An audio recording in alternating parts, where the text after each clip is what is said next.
What is up, Internet world, and welcome back to Accelerate. I'm Mike, he's Ian, and today we're bringing the 2024 Toyota Grand Highlander.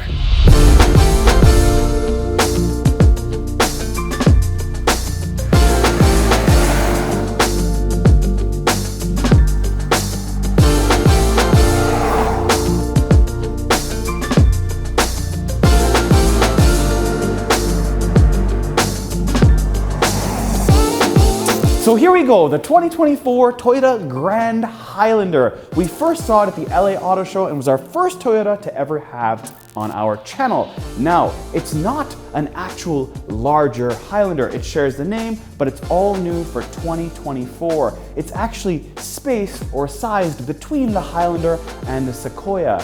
Now check this out. This Grand Highlander and the Sequoia and the Highlander are all 3-row SUVs. Now this is available as a 7-passenger as well as an 8-passenger. It's available in front-wheel drive as well as all-wheel drive. It's available with 3 different engines, and today we have the Grand, the big boy, the Hybrid Max, the most expensive Highlander you can buy, and we're gonna talk about the front, the side, the back. I'm gonna get inside it and I'm gonna take it for a drive.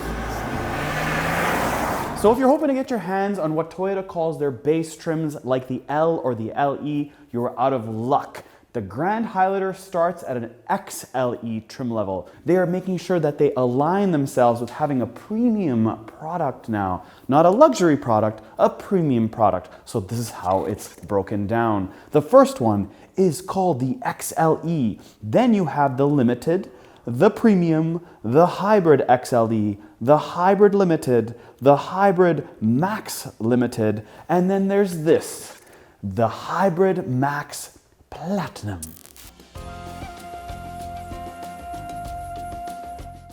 So there are 3 powertrains available in the Toyota Grand Highlander. The first one is the base engine. That is a 2.4-liter direct injection turbocharged 4-banger that makes 265 horsepower and 310 pound-feet of torque. Next up is the base hybrid powertrain that gives you 245 horsepower and 175 pound-feet of torque. The difference is, though, it has a 2.5-liter as opposed to a 2.4-liter.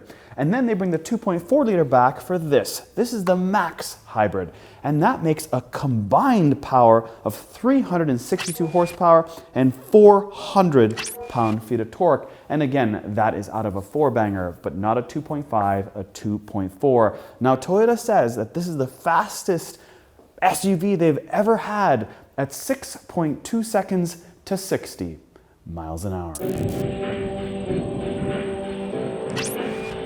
So let's see what this thing can do to 60. I've got it in sport. My foot is on the ground, and let's go. What do we got? What do we got? What do we got? A little bit of spinach off the front. Goes well, that's for sure. 5.92. Under 6 seconds in this big old beast. That's good. Out of a 4-banger? That.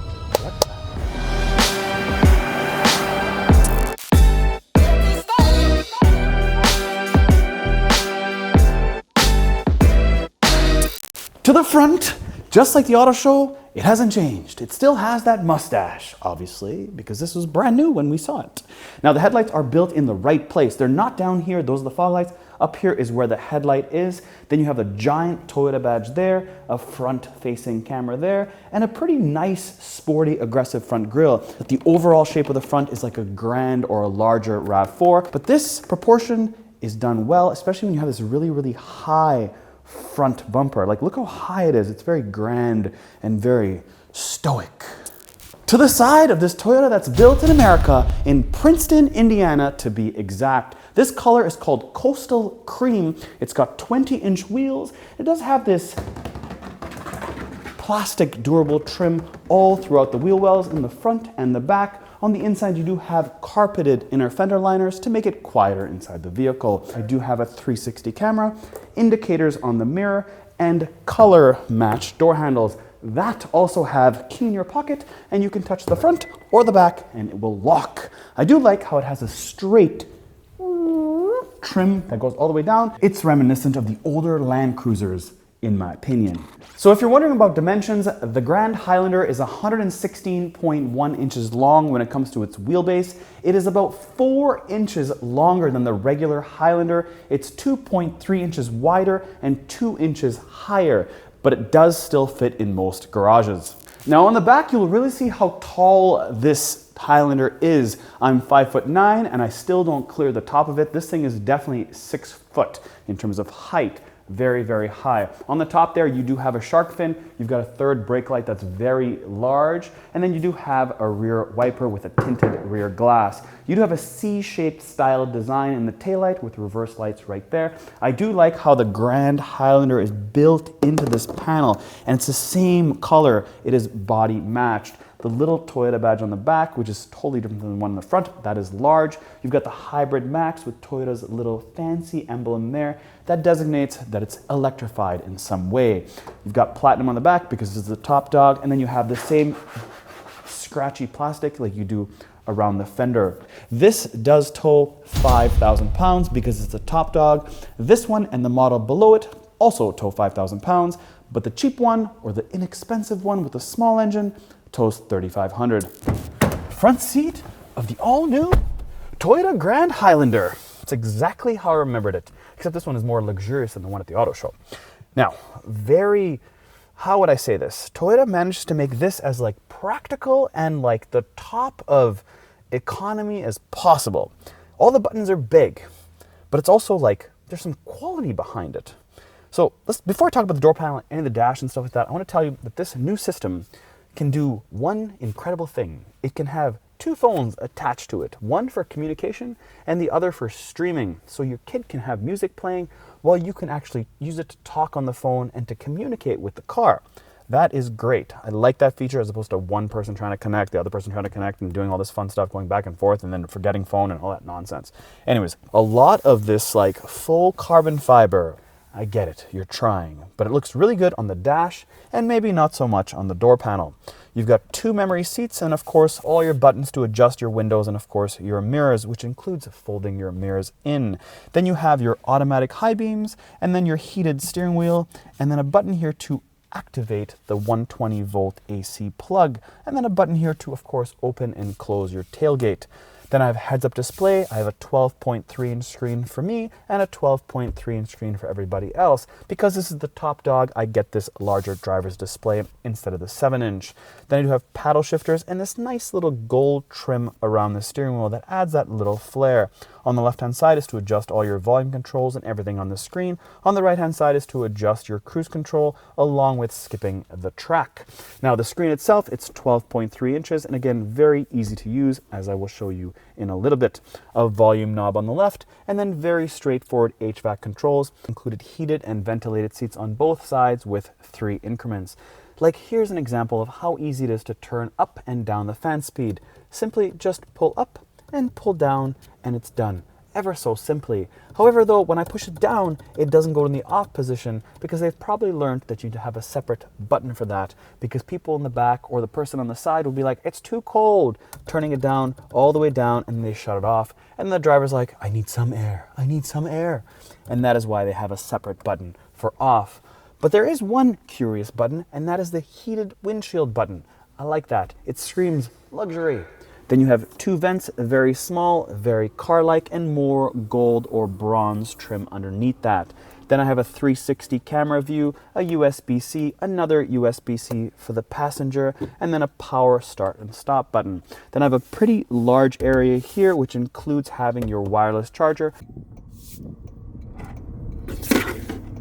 more storage, and then this piano black gloss trim around the shifter, which is very small, very similar to some sport cars manufacturers nowadays that are hiding their big old clunky shifter and replacing it with this guy. Then I do have 2 big cup holders and then more storage over here, which I guess could be a 3rd bottle. Then I have electromechanical parking brake and then auto hold when it comes to my brakes. So when I'm sitting at a traffic light, I don't have to hold the brakes. I simply have this button on. I take my foot off and the car is stopped until I hit the gas. Then moving back from here is where your drive modes are. You have mud and sand, Rock and Dirt, Sport, and Eco. And then if it is wintertime and there's snow, you have a snow button that's dedicated by itself, along with, of course, stability program. There is no conventional armrest that you can lift up or down. It's simply just a slider that slides back, and then you do have more storage and a little tray in here, along with, do we have anything hidden here? Is there a USB-C hiding in here? And the answer is negative. It's actually hiding here. Now, as I pan my eyes up, there is a very large panoramic sunroof, but there's also a rear view mirror camera right there. When I pull this back, voila, I get the image of what is behind the vehicle without me cranking my neck or trying to see it with my measly little eyes. So this is the overall functionality of this 12.3-inch screen. These are the maps. This is how fast they function. If I want to zoom in, zoom out, that's how long it takes. This button here is for your audio. Now it does have the 11-speaker JBL audio system in this Grand Highlander Max. You have to enable audio or hit sources. Voila, this is the voice, but enable audio, and then there we go. That's what you have. Easy, easy, so simple to use. Then of course there's your phone, and then some car stuff. So climate, trip information, energy flow, and vehicle alert. And then of course your settings, very straightforward stuff, nothing overly complicated, even though this is a fairly expensive car, not from a what you get value, but how much you're spending value. Because in most people's minds, they think, hey, I'm spending $50,000 or $60,000 or $70,000. I should have a little bit more information or a little bit more fluff when it comes to the tech, but not when you're buying a Toyota. It's very straightforward, very direct, and again, very easy. Now, in order to enable Bluetooth, it asks you a pretty straightforward question like, is this the code that you have on your phone? You say yes to that, yes to this, and voila, this is what CarPlay looks like as it decides to connect. It takes up the whole screen, very easy to use. As you will see right here, I can slide left and right, and voila, this is what CarPlay looks like. Yes, it is 3:07 in the afternoon. Now let's see how much room we have in the third row. I have these seats reclined as tilted as they can possibly be, which means I'm doing the lean back here. And it's very good. This lean back is amazing. It kind of reminds me of really big SUVs like the Yukon XL. Now, as far as padding go on this third row, this is pretty typical. I do like how they have the ventilated look back here, so it feels and it's more aligned with everything else in the vehicle. But it's this part here that I really love. Now, I don't have a sunroof above me, so it's like, hey, I don't have a sunroof, but it's good because I do have a lot of head clearance. I do have a vent. But this thing here is key. You see, the Acadia had a huge C-pillar here that really blocked any sort of visibility when I'm sitting back here. Now, I know that the Acadia looks a little bit nicer on the outside, but this is key. This looks very traditional and boring or basic on the outside, especially this area. But here, visibility, thumbs up. Right here, USB-C. And look at this. Look how much room I have. I have 1, 2, what could be 3 cup holders and a space right behind it to fit 3 cell phones. This is a lot of real estate for somebody in the third row. This is what people need for their kids. Visibility, ventilation, accessibility to charge their phones, space for their phones, food, drinks, or drinks, food. That's all you need. That's it. It's that simple. How hard could it be? Now in the second row, let's talk about the door panel first before I get in the seats. It does have these blockers. Then you have 2 spots, one for the handle here, but you can fit some stuff in here. Then you have this little section here for more trinkets, but you can't put drinks there. The drinks go right here into the door panel. Now getting into the seat, there are 3 adjustments. The first one is this, so I can slide this forward. The second one is this, that it folds the seat completely flat, but I have to do this first and then hit it, and then the seats fold completely flat. And then the final one, which is pretty straightforward, which we all expect, is for the seat to slide backwards and forwards. So let me put the seat all the way back and let me get into it. So when I get into the seat here, I have a ton of comfort. Different than the Mazda CX-9, this is not as fancy, but it's definitely as, or if not more comfortable. This brown is kind of unique. You do have suede in the center, and then around it I do have leather with heated and ventilated seats on both sides, like appearing here. Heated 3 increments, ventilated 3 increments, and a full HVAC control. Then I do have a USB-C per side, and on the bottom I do have a 3-prong plug. Behind both of the driver and passenger seats, I do have some space to store a couple iPads or a MacBook Pro. In the center here is where the cell phones go. It does have this little rubber insert so my cell phone can slide in, and my passenger or rear passenger's cell phone can also slide in. I have space for 2 cup holders. This doesn't move backwards and forwards. It just is able to be removed. Now, the number one question we got on Instagram is how much room is there behind the third row? So let's get into the trunk. Now, there's a rubberized button in the middle right underneath the emblem, which makes total sense. That's how it should be. But there's a very small button to the right of it. And that rubberized button is just there. So when the key's in your pocket, you hit it. And then obviously it's beeping now because it's letting me know that the key is in the vehicle.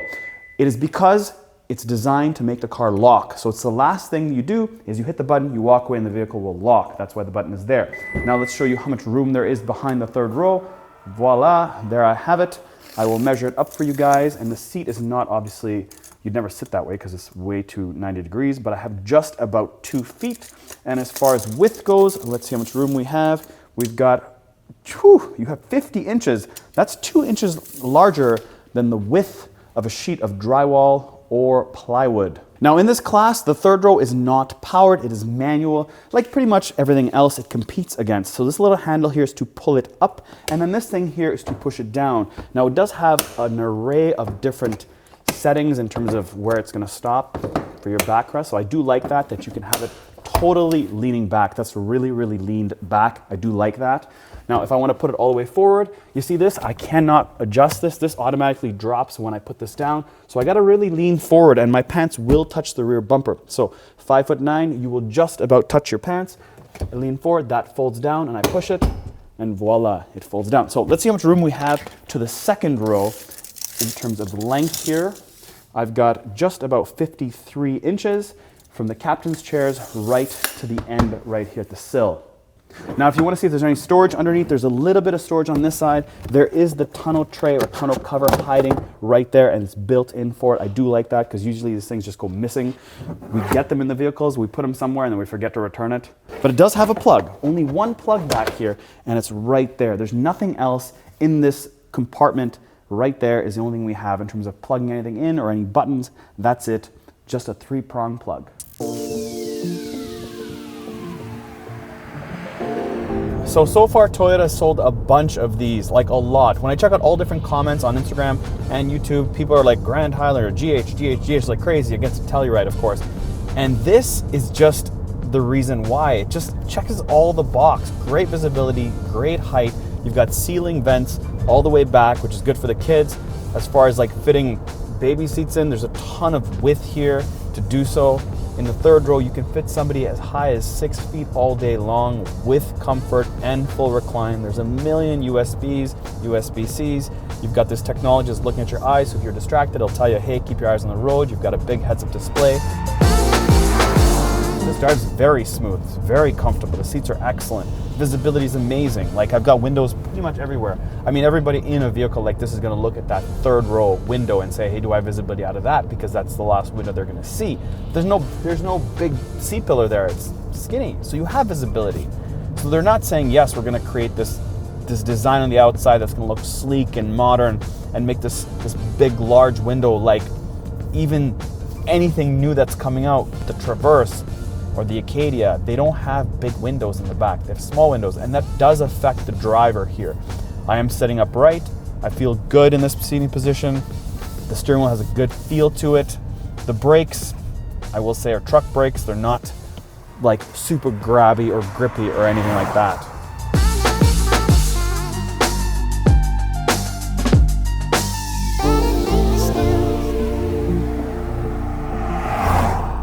Great fit and finish. It's not cheap looking whatsoever besides this tacky trim, in my opinion.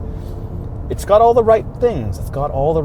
And it feels heavy but smooth and solid. I think that's the part for me that I really like. And it just feels like, hey, you can go over everything. You sit high, you feel comfortable. Similar to the Telluride, for sure. Similar. But as time goes on, stuff does get better. And the number one thing that people say in the comments about this across the board is reliability.